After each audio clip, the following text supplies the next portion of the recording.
Hello, everyone, and welcome to our Vodcast today. My name's Chad Erickson. I'm the Vice President of Strategy at MyAdvice. And joining me today is Mary Robb, and I'm so excited to have Mary joining us. Mary is the CEO and founder of Social Practice. And I'll tell you just a little bit about Social Practice. This is a social media content marketing agency. And what I love is they are dedicated to the art of storytelling. And as you think about social media, that's what really has to happen. It's really about the connection. But she also understands how to make it so that it's about driving brand awareness and, more importantly, driving revenue for aesthetic practices. Social Practice was founded in 2019 after Mary really discovered that there's a gap in the market for professionally marketed social media services that drive results. And I couldn't agree more. And so when you get Social Practice, and she's going to talk a bit more about this, you're basically hiring a full-time person that's going to run your social media for you. And she'll do this by really assessing your vision, your goals, your targets, and understanding your patients, and really what sets you apart in the market, and then working with you strategically to really develop a campaign that's going to be focused on delivering ROI, which is so critical today. Mary is so active in her community. She also, she's a foodie. She loves good wine. She loves working out. She just has the most active, fun lifestyle. She loves her dog. She's just passionate about everything she does, and you're going to really feel that today through this little podcast that we're doing. So, Mary, thank you so much for joining us today and spending some time. We know you're so busy. Thank you. Thank you so much for having me. I can't wait to dive in. Absolutely.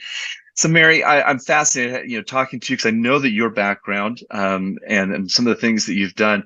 But as we get started, tell us a little bit more about Social Practice and how your background and how this kind of came to be. Yeah, I always love this question. So I was actually in the space similar to yours, Chad. I had worked in a couple of different website and marketing agencies earlier in my career. And what I loved most about the work I was doing was I got to work one-on-one with these practice owners who were, first of all, so talented in helping their patients and really changing people's lives through these procedures that they offer.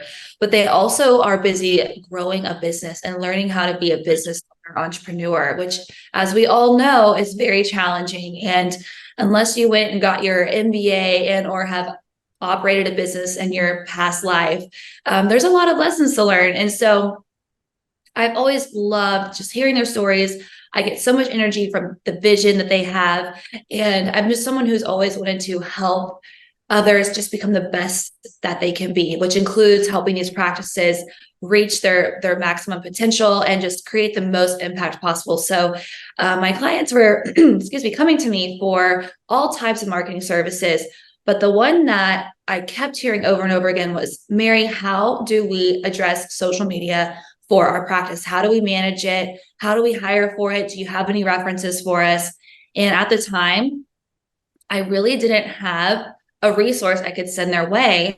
And I've also always been entrepreneurial myself. I've always just waited for that alive idea. So I had multiple different job experiences. I've worked multiple verticals, and I realized social media was something that I've always been passionate about. Every company I'd worked in, just naturally, because I was a millennial, I was assigned social media, but also I would ask for that work. Honestly, I would look at the companies that work for and be like, hey, like, why aren't we being active on social media? Like, we're going to be able to attract better talent if we're active on there. We're going to be able to get more new customers, get more new clients. Like, we need to be using this. So I've naturally always gravitated towards it.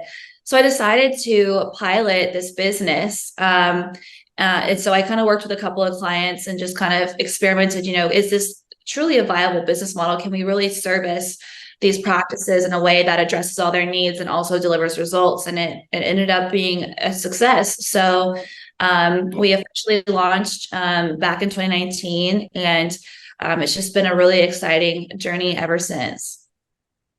I love it. And again, your passion just exudes.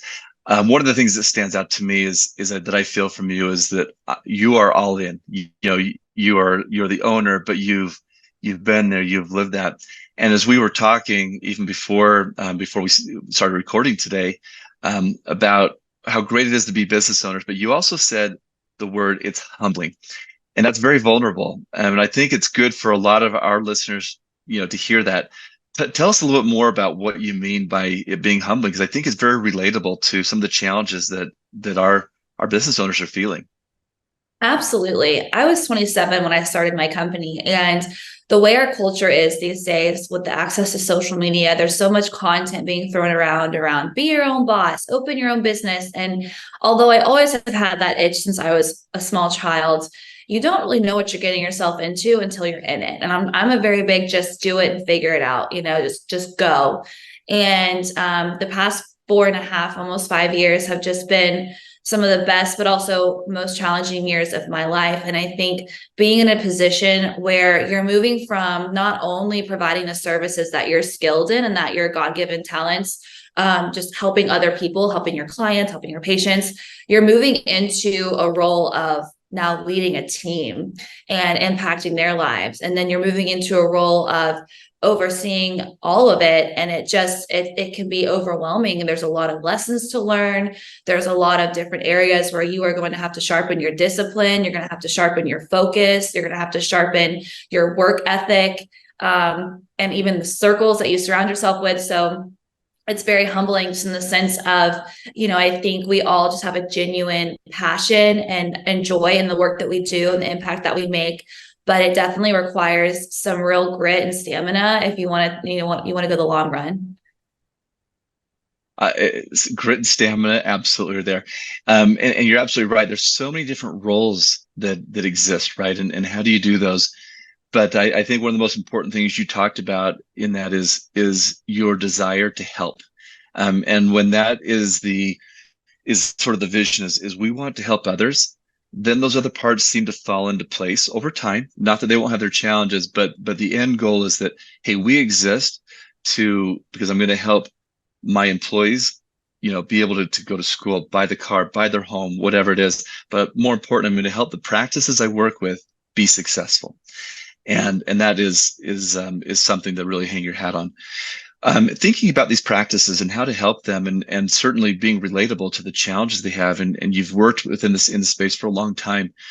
When it comes to challenges of a practice, really implementing and running a successful social media campaign that's getting the eyeballs, getting the conversions, where are they falling short? Why is it so difficult for them to do this on their own? There's a couple of things. Number one, lack of time, which leads to lack of strategy, lack of execution, lack of creative energy to put a campaign together. Also, lack of in-house resources. So in most small businesses, your employees are wearing multiple hats. So you can delegate it to maybe a few people, but it ends up falling through the cracks at certain times. And I would also say lack of commitment. And this is one small nugget, an area that I have started sharing more on. I personally think that every single aesthetic practice should have it as part of their job description and as part of their employee KPIs, that their employees need to contribute to the social media campaign in some way. So being ready and available to participate in content creation. So being in videos, being in photos, being willing and able to reshare and engage with the social media platforms, because social media is such a powerful way to reach your patients right where they're at. And it's a huge part of your culture. It's a huge part of how you're going to set yourself apart. So, yeah, I think just having commitment from the team as well is a little bit of a challenge. I think, boy, that's there's so much to unpack there, right? But you're right. I mean, having the employees engaged, and for some of them, it's very second nature. But I think setting that expectation early is critical. I love that you talked about that. If I'm a practice, and I just heard you say that, and I'm not really doing it, how do they go to their practice today, and how do they say to everybody, you got to get on board? We're not that we're going to do all the postings, but hey, we're all part of the solution. Mm-hmm. How do they set those standards? Is there certain equipment they need to go purchase that's going to help them in this process? What does that look like? Yeah. Well, you just have a group meeting and you just tell everybody if you want to still work here, then you're going to have to be active on social media. That's how I would operate too. If I'm running it, it's like, this is the standard, is what we're looking for, and hold them accountable. I agree. So Welcome to 2024. yes. Of course, like that's where, I'm not a practice consultant, but I am a business owner and I do have I have a wonderful team and I've learned so much in leadership. So I think really just like being clear from the get-go on your vision and on the mission of what the work that you're doing. And at the end of the day, we have to be showing people what this is all about. We have to show people what it's like to be a patient in our practice. What does that experience look and feel like? What do we know? Your team is so talented. They all have different walks of life, different experiences, different background that we want to be highlighting through your social media. We want to show off the patient outcomes that you provide. So testimonials, before and afters, live procedure content.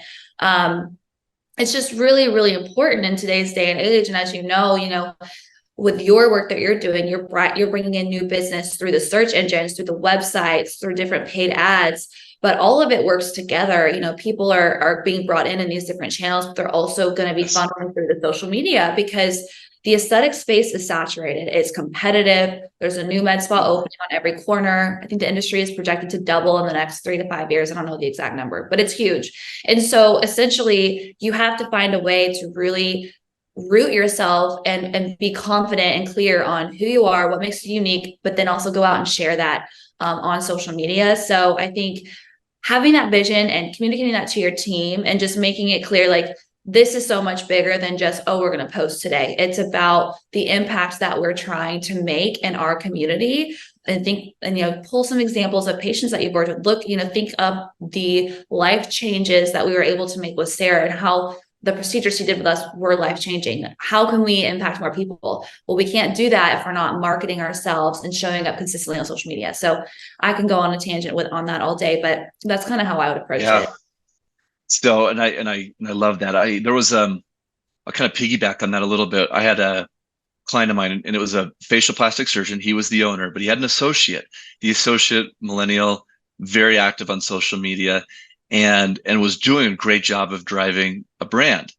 Mhm. The brand wasn't necessarily on point with what the owner wanted the brand, and I could see that the owner was actually becoming a little jealous and frustrated. And I was meeting with them, and I was almost refereeing this scenario. I could see what was happening, but this a little bit older, I mean, early 50s, facial plastic surgeon, I think was recognizing, shoot, I'm behind the times, but his style is definitely not my style, but I've got to do something different.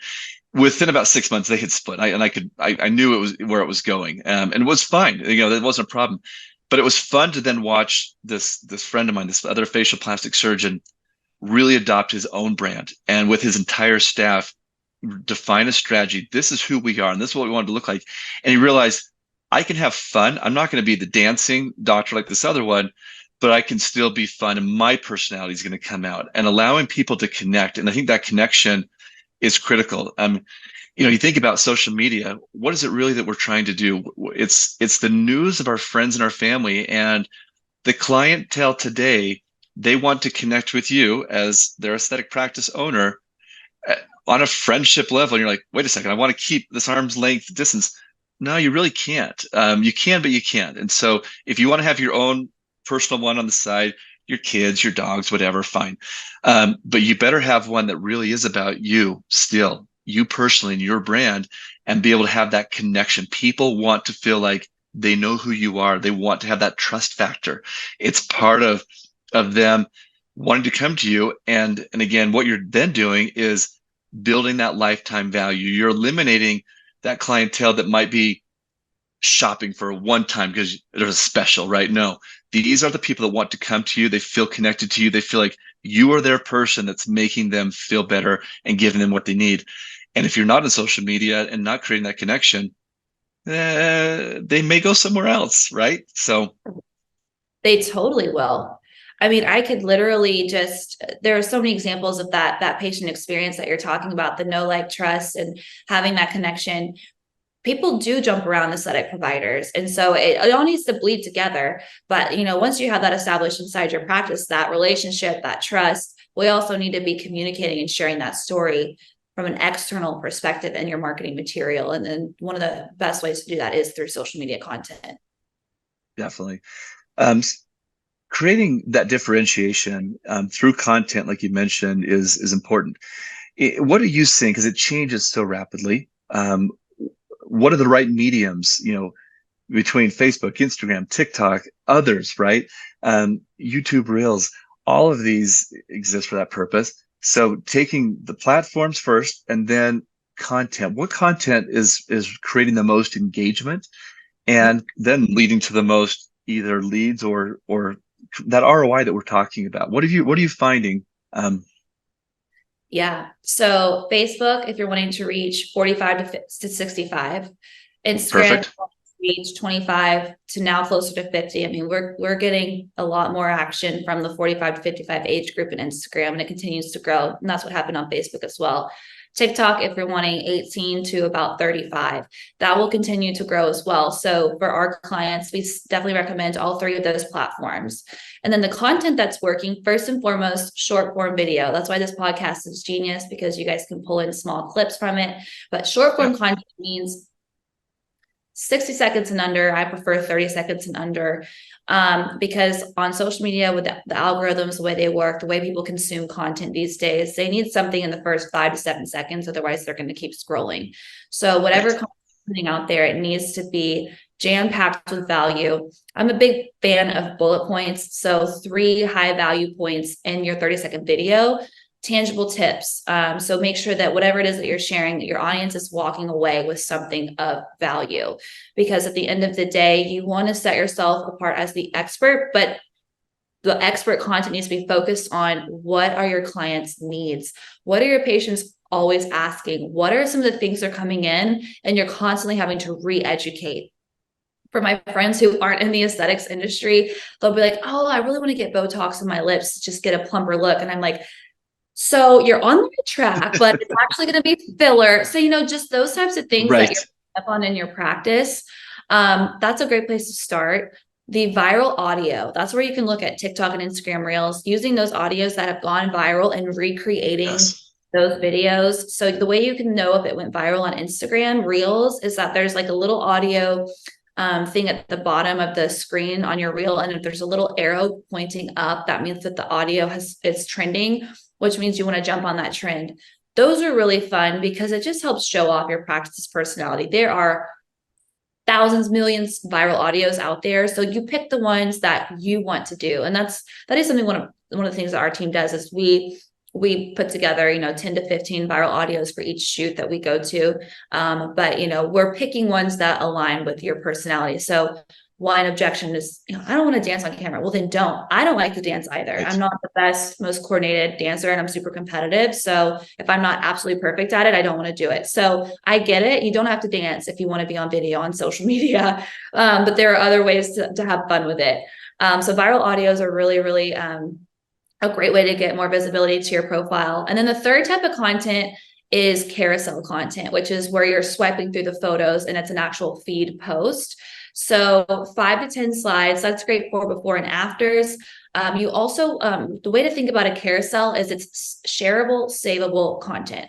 So the things that you're sharing in a carousel format are things that other people would either share in a direct message to another friend, or they would save it because it's information that they want to reference back to eventually. So that can be stuff like educational content, like common questions, common outcomes, again, the before and afters. So there's a lot of different ways to do that, but with a carousel, it's again the shareable, savable nuggets. So those are the 3 types of content that are performing the best. And then of course, kind of like a sprinkle cherry on top is always just having stories as well. Those are a little bit more on the fly, day in the life, but those work really well also. And they're fun. Yeah. And they're fun. Yeah. So this is awesome because my gosh, you're giving so many great ideas to our practices today. And some of them I hope will implement these. There are others listening saying, this is awesome. I'm overwhelmed. There's 2 of us. we don't have time to do this. We need somebody to do this for us, but we know it's important.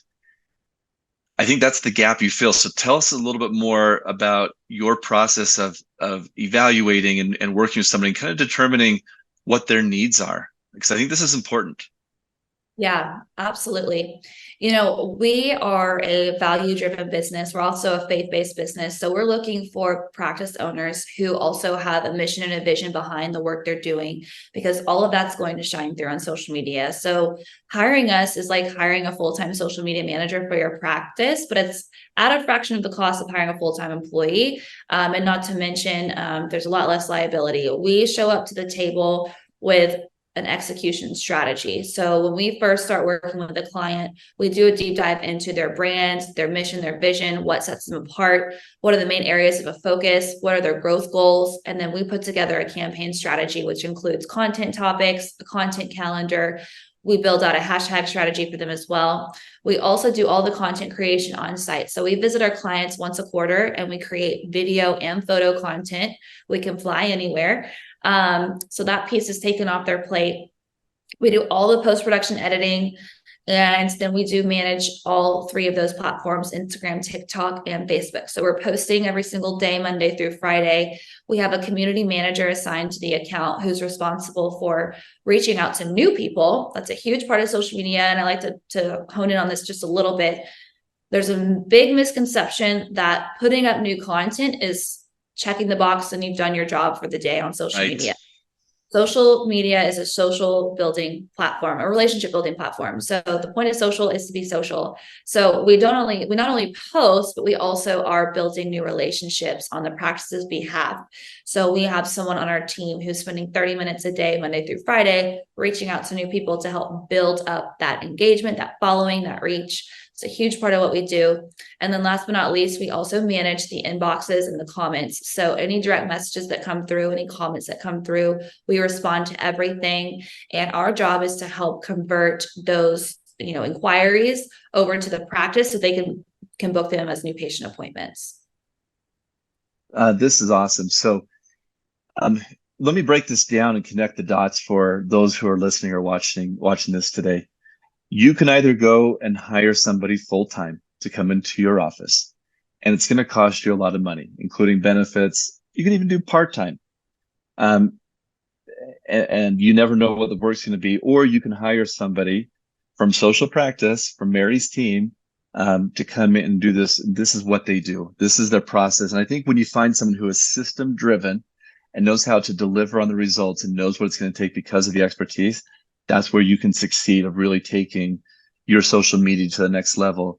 And it's really, it's a time saver and it's a money saver. And so, is there an expensive? Of course there is. Is it worth it? Absolutely. Because what you're going to see is an increase in the number of people who are engaged with you. You're going to see an increase in the number of form fills and phone calls.